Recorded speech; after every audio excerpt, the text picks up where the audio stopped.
Hello, Elizabeth here, and today I'm going to show you how to custom dye denim jeans using snow and tie-dye powder. You may have seen my ice dye video where I did something similar with ice cubes.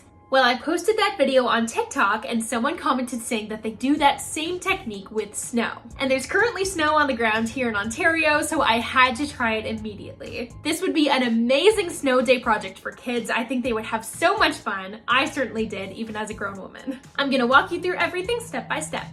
I started with this pair of light wash denim jeans.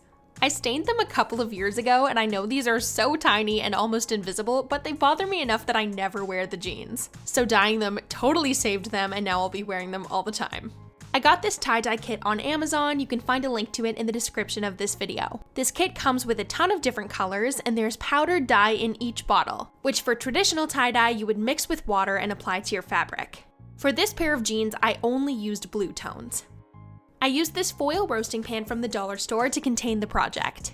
The instructions in the tie-dye kit say to wash your clothing item before dyeing it, so I washed the jeans in my washing machine and didn't dry them so that they would be damp but not soaking wet. At this point, you can tie them up with elastics like you would with regular tie-dye if you want to, but I'm going for more of a marbled look without any hard lines, so just bunching up the fabric works great to get that result. The tighter you fold it, the more fabric will be hidden within the folds, and those areas will stay the original color of the item. Once the jeans were scrunched to my liking, I scooped up some snow from outside and covered the entire surface of the jeans. I used these light blue and navy blue colors from the tie-dye kit. I took the lids off and gently sprinkled the tie-dye powder right on top of the snow. I applied the colors in diagonal stripes, but you can apply them however you want.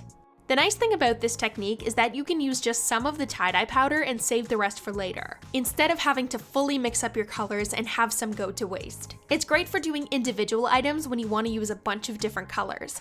Next, you can just let the snow melt. I had mine indoors, so it sat for a couple of hours at room temperature, and as the snow melts, the dye sinks into the fabric, which gives it that blended watercolor look. After all the snow is melted, you can squeeze out most of the water, and it will be sitting in a pool of dark colored water, which might be alarming. But I've done this more than once, and so far I've had no issue with the colors getting muddy or mixing in a weird way. Some people put their clothing item on a wire rack to prevent it from sitting in that puddle, but it really doesn't seem to cause any issues for me, so totally up to you. Next, I put it in a plastic bag and let it sit for about 8 hours. The longer you let it sit, the brighter your colors will be, so if you're going for something super vibrant, you can let it sit overnight.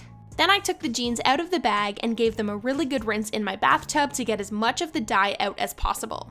And after the water was running mostly clear, I threw it in my washing machine with a bit of laundry soap according to the directions in the tie-dye kit. And here is the final result after it dried.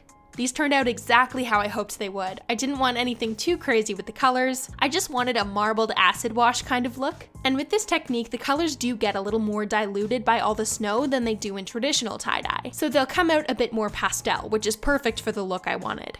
And the back of the jeans look great as well. As you can see, there's nothing muddy or weird from it sitting in that dark puddle.